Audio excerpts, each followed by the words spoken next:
Hello and welcome to episode 154 of Things I Learned from Barry Harris.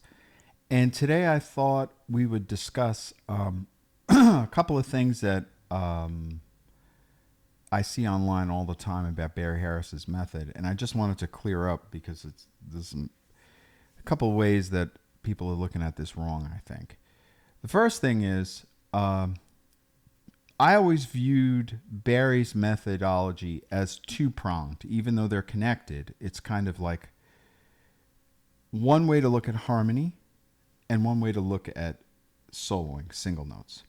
And as a matter of fact, the reason why I thought of it that way was because that's how his classes were broken up.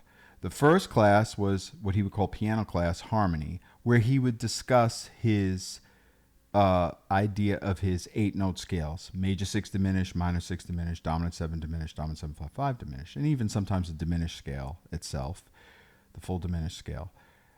And then he had a singer's class where all the singers got a chance to sing the same song in different keys. And then he had what was called the horn class, where he would create lines, take a standard, whatever the standard was, whatever the if he was working on Indiana, he would have a whole line. He would work out a whole line. And when I first started going to him, he would work out like 2 choruses of a line, just right off the top of his head.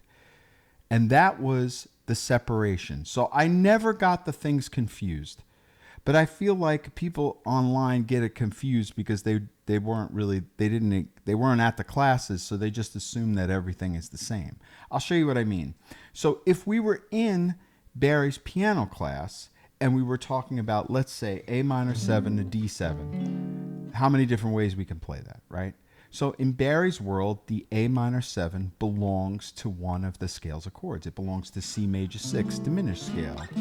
So he would show us a million little things, or sometimes just 1 or 2, and then have everybody try it, of things to do on C6 diminished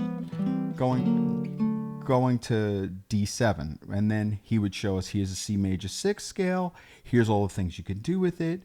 You could go up parallel. You could move it contrary. You could move it oblique. You can borrow. And then for the D7, you could do the same thing. You could have several different scales of chords that you could use for that. You could use the D7 diminished scale. Most of the time, he would show everybody the E flat minor 6 diminished scale.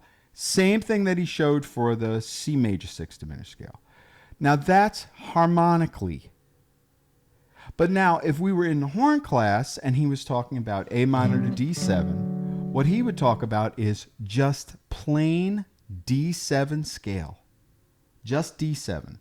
Because when Barry was thinking about soloing, he said don't think 2/5, even though you thought 2/5 when you're thinking harmony and you can create all this beautiful movement.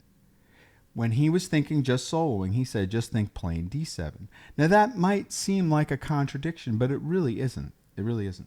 So, but what he meant by D7, for those of you that don't know, it's like a D mixolydian scale.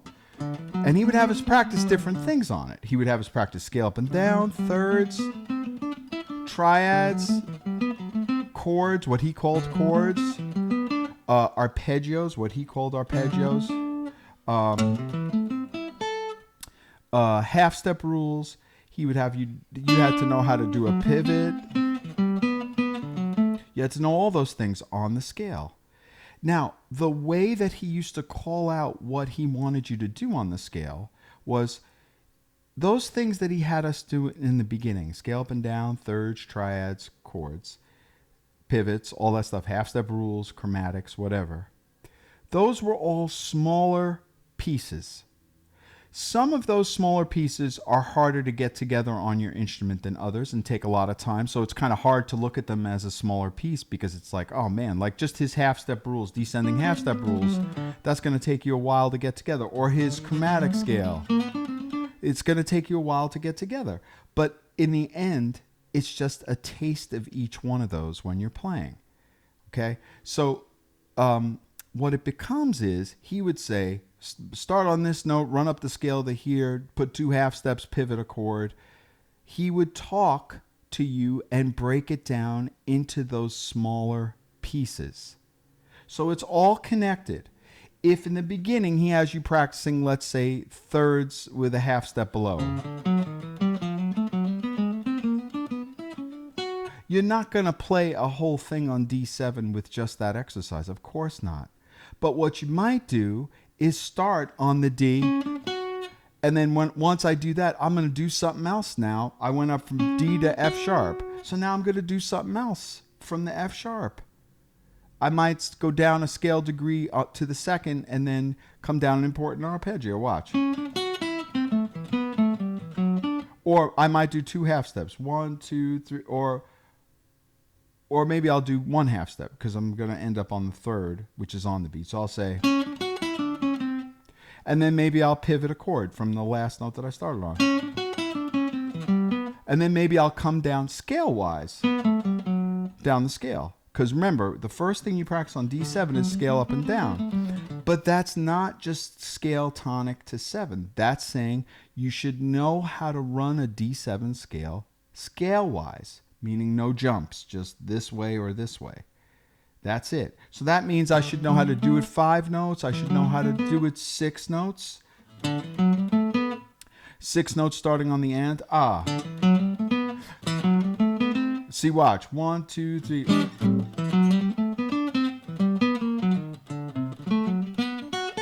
That's putting a couple of things together.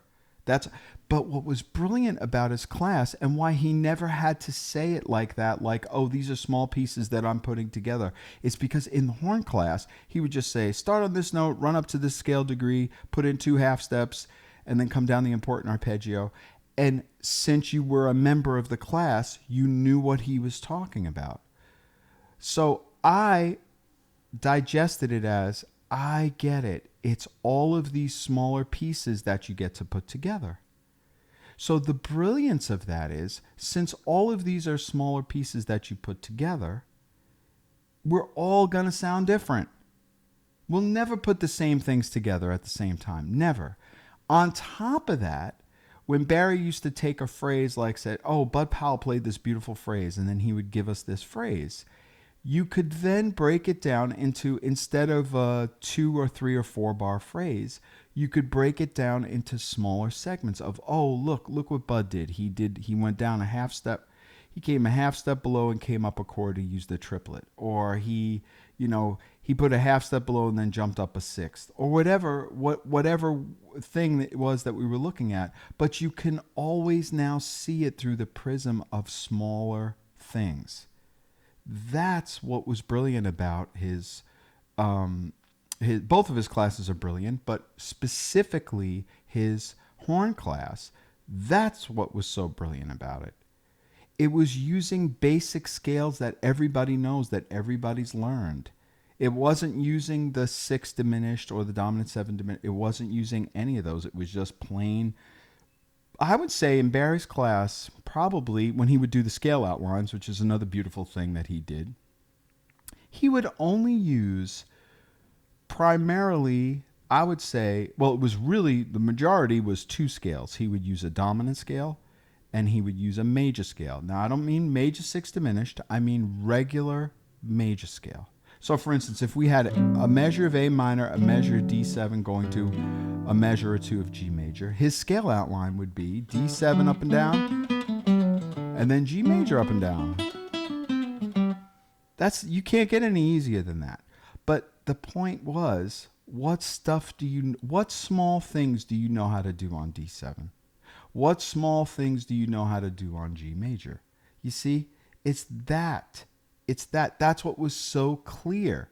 So he didn't necessarily say it in those words, but that's what he was giving us. So I can't even tell you, he would come up with, at least at the time when I started studying with him, which was 93, he would come up with like 2 choruses of, like, he would start us practicing on Cherokee. He would give us the scales. And then from the scales, he would just off the top of his head come up with the most beautiful phrases, like master level phrases off the top of his head. And then by the end of the class, we would have this whole either chorus or sometimes chorus and a half, depending on how long the form is, of just the greatest solo you'd ever want to play in your life, filled with all of these little things that, as he's telling us to do these things, he's explaining them as smaller pieces. Now, he never used the term smaller pieces. He never used that term. That's something that this is what I had to understand. But I only had to understand it to teach it. But I got it because I was in the class all the time, and that's how he explained it. But again, totally separate from if we were talking about, hey, how would I chord something on this? How would I chord a pretty A minor to D7? You know, that was the piano class. And we use that as guitarists or as pianists, of course, or any instrument that can play chords. We use that to comp. Yes. But the single note stuff, which is why he called it the horn class, because that's where all the horn players came. But really, the horn players, and I know a lot of good ones, went to the piano class too, because they wanted to learn something about harmony and about movement. So those are the two differences. But I see it so often being explained as the same thing. It's the only overlap that Barry had. Like I was saying earlier about the dominant scale, he used primarily all of his scale outlines used a dominant scale, either just a plain dominant scale or one dominant scale running into another dominant scale, a major scale. And if we were playing a real minor tune like Blue Bossa or Softly as in a Morning Sunrise, let's say it's in C minor, then he would think to play the minor sixth diminished as a real scale. He had all sorts of pretty things that he did on the minor sixth diminished. But that's the only overlap. That's the only overlap. I'm telling you, like literally, you might find an example here or example there, but I'm telling you, in studying with Barry, 99.9% of the soloing stuff was just basic scales and the things that we all know already. Who doesn't know a G major scale? Who doesn't know a D7 scale? The brilliance was looking at it in a smaller way so that you could look at it as little, almost like little puzzle pieces that you could fit. But the thing about it is there wasn't just one way to put the puzzle piece together. You could put them any way you want. And that's what makes all of us sound different. So you could study Barry Harris. All of us could study Barry Harris. And we might, as Barry Harris people, be able to identify like, oh, I know what that person's doing. That's a pivot with a half step below, or that's a pivot with a play a note, skip a note, play a note, or whatever. But we'll all sound different. We'll all sound different because it's impossible to put it together. So remember, it's not like, okay, I'm going to learn one of Barry's things like the chromatic scale. The chromatic scale, as long as that's going to take you to learn, you should still only make it a piece of what you do. If you start playing chromatic scale all the time, just over everything, nobody sounds like that. Nobody should want to sound like that. That's not anything. That's not anything. You're supposed to put it as a piece of something. So if I say I'm going to start a chromatic scale, I'm going to start on the flat seventh, go Barry's chromatic scale up to the second.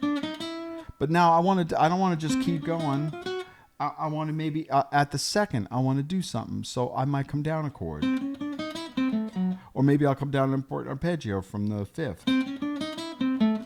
Or maybe I'll come down an important arpeggio from the flat seventh. See, and then just add some scale things after that. But do you see the difference? If I said, or now I'm connecting it in a different way. So all of these things should be used with the greatest amount of taste that you have. You don't want to overuse any of them. In my opinion, you don't want to overuse any of them. Because if you overuse one of them, it can sound corny. You don't want to sound corny. And then, we as musicians can make anything sound corny. Of course, we can. I do it all the time. But the point is, you want to take these things and even the longer things that you have to work on, like the chromatic scale, you still only want pieces of it. It's pieces of these things. So anyway, I just thought I would make this video about that because I've seen quite a few videos talking about Barry stuff, and it's not really Barry stuff. It's how somebody else interprets Barry stuff, which is totally fine. I'm not saying that this is wrong. I'm just saying he never taught it that way. Never. So anyway, hope that clears things up. And until next time, enjoy practicing your Barry stuff.